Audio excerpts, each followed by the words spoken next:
Hello again. It's time to fry the fries.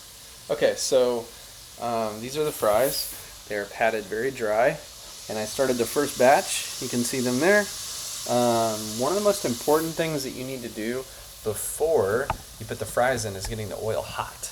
And you can use one of these. You can buy what's called a clip-on thermometer for a fryer, but I just use one of these like infrared guns that you can get from, I mean, pretty much anywhere. The one I use it for pizza because I can tell how hot the oven is, like the stone of the pizza.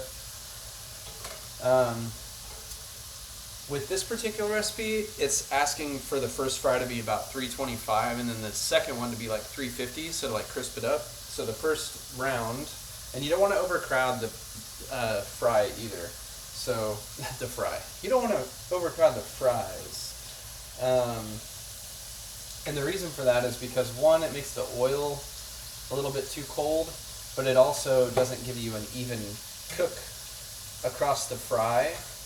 So yeah, and you can use there are different methods of frying. One's called shallow frying, which is like just a little bit of oil at the bottom. I put about 2-3 inches of oil in this Dutch oven, and it's actually, if you don't have a fryer, like a Fry Daddy or something like that, it's kind of weird that it's called a Fry Daddy, but anyway, like a basket that you drop in. Always use some utensil to put whatever you're frying in the oil, because the oil's going to be hot, and if you drop it in, oil will splatter everywhere, and it doesn't feel very good. So yeah, just make sure you are mindful of that. And this oil is back up to temperature now. It's about 320, 325. We got a few more minutes. So this is that stage or step. And then what we'll do is we'll get everything kind of situated there. And then we'll really kind of like crank up the oil, the heat on the oil, and just do like about 2 minutes for each of those.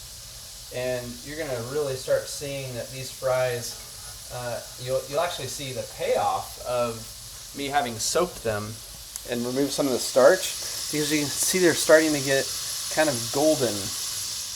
And that just means the more sugar that's in it, the longer it takes to like crisp up. So if you soak the fries, even if it's for just an hour, like I said, I soaked it for 12 hours, but you can even do it overnight, so on and so forth. Let's check the oil temperature. It feels a little bit high. Nope, it's pretty good. So this will be a good temperature for the fries to do the things that they need to do. Again, if you do not like doing the fries this way, you can use an air fryer. You're going to get a very similar experience. I just like the texture, the taste, the consistency of things fried in oil. And this is like the true to poutine way, so I try to make it as true to that as I can. So these are getting nice and crispy. And then I'll do another batch, and that should cover them.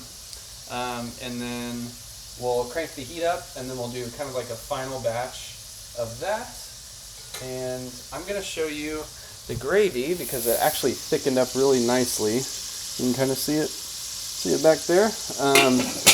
We're going to reheat that just a little bit just to warm it up before we put everything else on. But the other step that I didn't highlight is you want to actually pull the cheese curds out of the fridge probably an hour before you're going to make the poutine, because you want the cheese curds to be room temperature. So they're too cold, it'll cool everything else down. You don't really want that. You want it to still be hot. So have the nice little like cheesy. You know what I'm saying? Picking up what I'm throwing down? Okay, perfect. All right, these fries look done. So I'm just gonna do like a little, actually, we can probably let them sit in there for another like 20 seconds.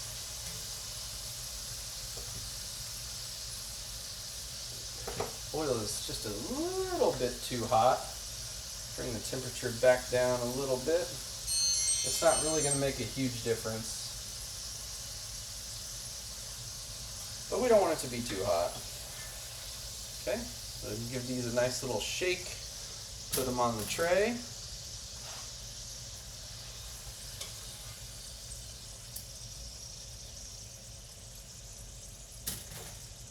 And I'll show you here in just a second what these look like. I did not do a fantastic job of making them all uniform, but I did my best. There we go. Okay, I'll show you what these look like so you can kind of see what the first stage is. And so after I cook this next batch, I'm going to take these paper towels off because they're kind of soaked, and I will, this is about 360, you need to turn the heat down just a little bit. It's a little too high, a little too hot. And then I'll be able to put the next stage of fries down, and then after they're all cooked, then we'll be in good shape. And this is really just like a holding area until these other fries are done. So, okay, well, I will be back in just a little bit.